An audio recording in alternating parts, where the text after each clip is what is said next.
Al-Fatihah terakhir. Lelaki berseragam tentara itu memekik, "Nyawa kalian tinggal 5 menit, silahkan berdoa sebisanya." Kakek kurus itu bernama Supar. Pada tahun 1965, ia pemuda belia yang bekerja sebagai buruh penebang kayu di kawasan hutan di daerah Mangkang. Beda dari kebanyakan anak muda di kampungnya, Supar tak tertarik dengan organisasi massa atau partai politik yang saat itu aktif mencari anggota. Hari-harinya dihabiskan untuk bekerja menebang kayu di hutan, serta bergaul sepatutnya dengan teman dan para tetangga. Sebagai beladong penebang kayu, Supar menyetor kayu tebangannya kepada seorang juragan bernama Kasmijan. Lantaran kerap bertemu, dia akrab dengan sang juragan yang dikenal sebagai tokoh gerakan pemuda Marhanis, organisasi pemuda yang berafiliasi ke Partai Nasional Indonesia di daerah Mangkang. Meski demikian, keakraban itu tak membuat Supar menggabungkan diri ke dalam organisasi yang dipimpin Kasmijan. Suatu hari, tak lama setelah meletus peristiwa 30 September 1965, Kasmijan bercerita kepada Supar ihwal pembunuhan anggota PKI di kawasan hutan Sikepiar, Kendal. Supar yang saat itu masih berusia belasan tahun tertarik dengan cerita itu. Tak puas hanya mendengar, ia ingin melihat langsung. Supar lalu memohon kepada sang juragan untuk mengajaknya jika ada eksekusi lagi. Kasmijan pun menyanggupi. Pada hari yang dijanjikan, Supar bersiap diri. Selepas maghrib, dia menyambangi rumah Kasmijan di Mangkang Wetan. Dari sana, dia dan sang juragan kayu berjalan kaki menyusuri jalan utama Pantura ke arah hutan Plumbon. Sampai di jalan masuk menuju hutan, keduanya berhenti. Mereka harus menunggu rombongan kendaraan yang membawa calon korban dari Kendal. Menjelang tengah malam, rombongan yang mereka tunggu datang. Sebuah jeep berjalan di depan, memandu truk box di belakangnya. Kendaraan jeep berpenumpang 3 orang berpakaian militer berbaret merah. Adapun truk box berisi anggota dan simpatisan yang akan dieksekusi. Mobil jeep berhenti di tempat mereka menunggu, sedangkan truk box langsung masuk ke dalam hutan.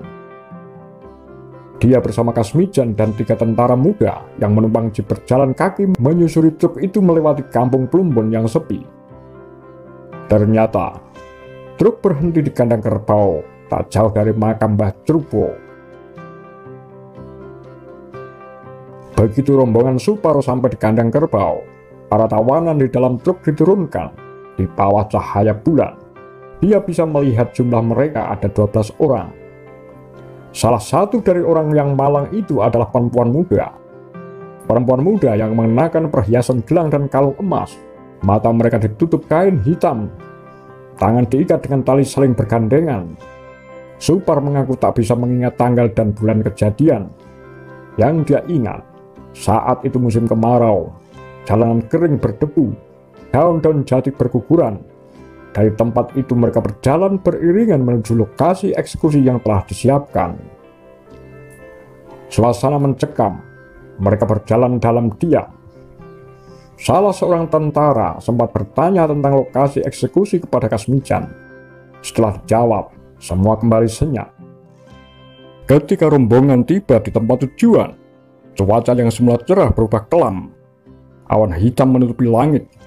Dalam kegelapan malam, Supar samar-samar melihat 3 lubang berbentuk persegi membentang dari utara ke selatan.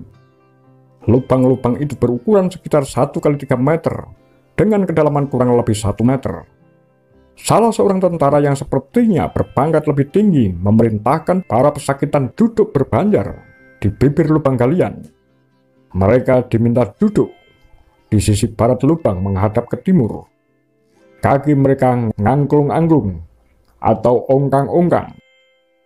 Dari 3 lubang yang telah disiapkan, hanya 2 yang digunakan, yaitu lubang di sebelah selatan dan tengah. Si tawanan perempuan duduk di ujung selatan lubang yang tengah. Setelah itu, sang komandan tentara berteriak lantang memberikan instruksi dalam bahasa Jawa. "Nyawamu garek 5 menit, wis kono podo ndonga saisane." Nyawa kalian tinggal 5 menit, silakan berdoa sebisanya. Dengan gemetar, orang-orang itu segera merapal doa. Ada yang membaca Al-Fatihah dan surat-surat pendek. Ada pula yang melafalkan azan.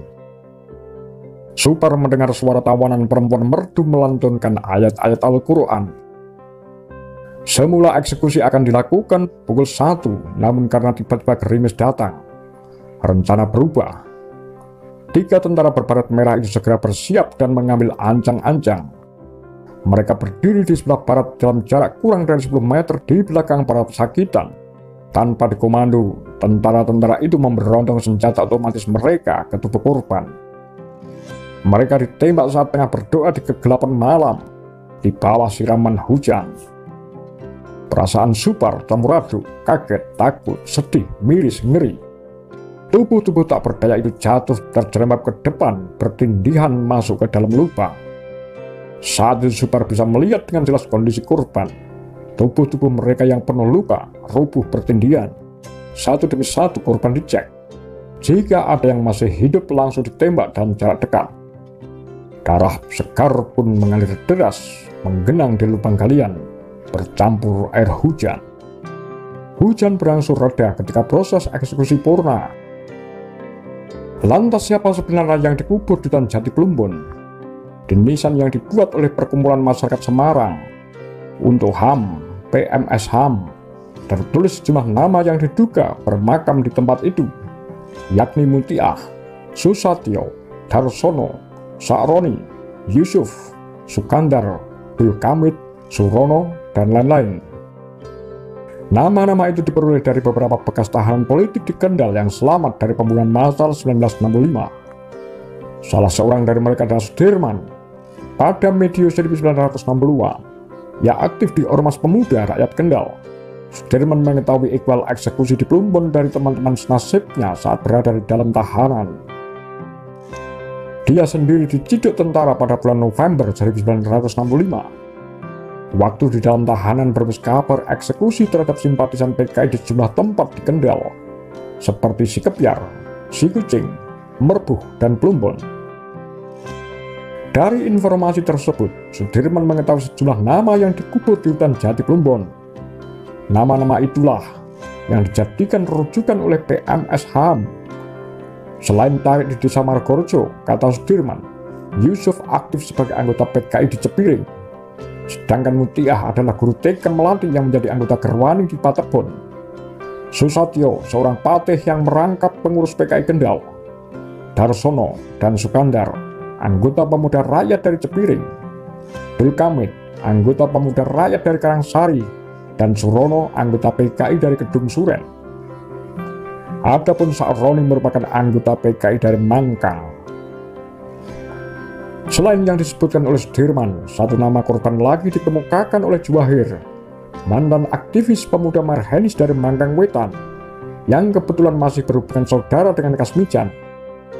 Nama itu adalah Ratib, anggota PKI di Mangkang Kulon. Pada huru-hara 1965, Juwahir bersama pemuda-pemuda di kampungnya turut dalam operasi penjemputan orang-orang kiri di daerah Mangkang. Sebelum gestok, antara Ratib dan Kasmijan itu sudah saingan. Ratib adalah pentolan PKI di Mangkang Kulon, sedangkan Kasmijan tokoh gerakan pemuda Marhenis di Mangkang Wetan. Selain itu, mereka sama-sama punya usaha mebel kayu. Konflik politik pada 1965 membuat perseteruan mereka meruncing. Pasca peristiwa 30 September, PKI yang dituduh terlibat dalam peristiwa berdarah di Lubang Buaya mendapat tekanan hebat. Kasmijan, kata Juwahir, memanfaatkan situasi itu untuk menghantam musuh bebuyutannya, Ratib. Dia memimpin langsung penangkapan Ratib di rumahnya dan membawanya ke tahanan di Kendal. Tak cukup sampai di situ, Kasmijan juga mengawal Ratib hingga ke tempat eksekusi di hutan Jati Plumbon. Setelah Ratib dieksekusi, istrinya dinikahi oleh Kasmijan. Wanita yang tadinya anggota Gerwani itu akhirnya jadi Marhenis. Penumpasan anggota dan simpatisan PKI di Kendal mengikuti pola umum yang terjadi di Jawa Tengah. Penangkapan, penahanan, pembunuhan terhadap mereka yang terjadi setelah kedatangan pasukan Resimen Para Komando Angkatan Darat (RPKAD) di bawah pimpinan Kolonel Sarwo Edi Wibowo. Pada 19 Oktober 1965, pasukan elit itu unjuk kekuatan dengan parade keliling kota dan menangkap lebih dari 1.000 anggota dan simpatisan PKI di Semarang. 2 hari kemudian, RPKAD bergerak ke Magelang dan seterusnya ke kota-kota lain yang menjadi garis pendukung gerakan 30 September, seperti Boyolali dan Solo. Adapun tugas RPKAD di Semarang menjadi tanggung jawab Wakil Komandan Yonif III, Mayor Subaghi, dengan kekuatan pasukan Ki Urip, Ki Ramlan, dan Ki Dakso dalam Peter Kasenda, Sarwo Edi, dan tragedi 1965.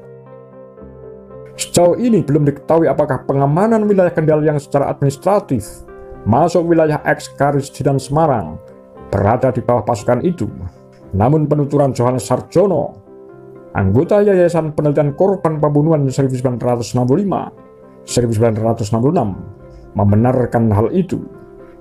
Sarjono pernah mendengar pengakuan dari Suryo, anggota RPKAD yang pernah melakukan operasi pembersihan di wilayah Kendal dan Salatiga.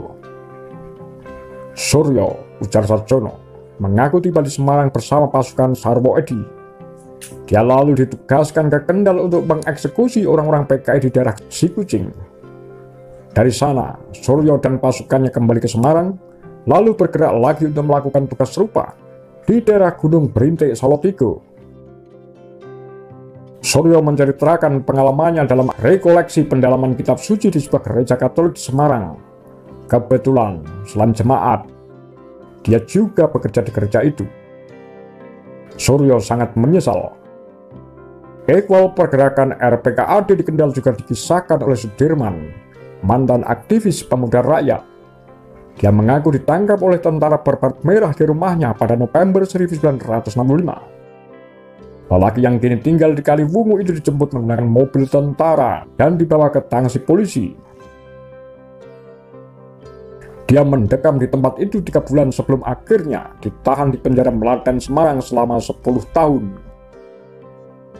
Penumpasan anggota dan simpatisan PKI di Kendal dilakukan oleh RPKAD bersama anggota ormas anti komunis, terutama Banser NU dan Gerakan Pemuda Marhenis.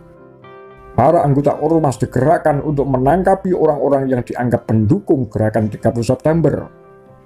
Mereka turun ke desa-desa pada dini hari, lalu membawa hasil tangkapannya ke tempat yang sudah ditentukan, seperti tangsi polisi dan kantor Kawedanan Kaliwungu. Kesaksian Sudirman dibenarkan oleh Juwair, mantan aktivis Gerakan Pemuda Marhain Mangkangwetan. Dia dan rekan-rekannya bergerak setelah mendapat instruksi dari lurah melalui RT di lingkungan tempat tinggalnya. Menurutnya, lurah dan ketua RT itu aktivis PNI. Malam hari ia diminta kumpul di kantor kelurahan. Dari sana, Juwair dan teman-teman bergerak menggunakan truk yang telah disediakan. Mereka mengikuti instruksi seseorang bernama Mas Ad yang dikenal dengan julukan Pendekar Mata Satu. Tugas mereka hanya menangkap orang-orang PKI. Mereka tidak ikut mengeksekusi. Demikian kura-kura, Tagar Lambe Sundel.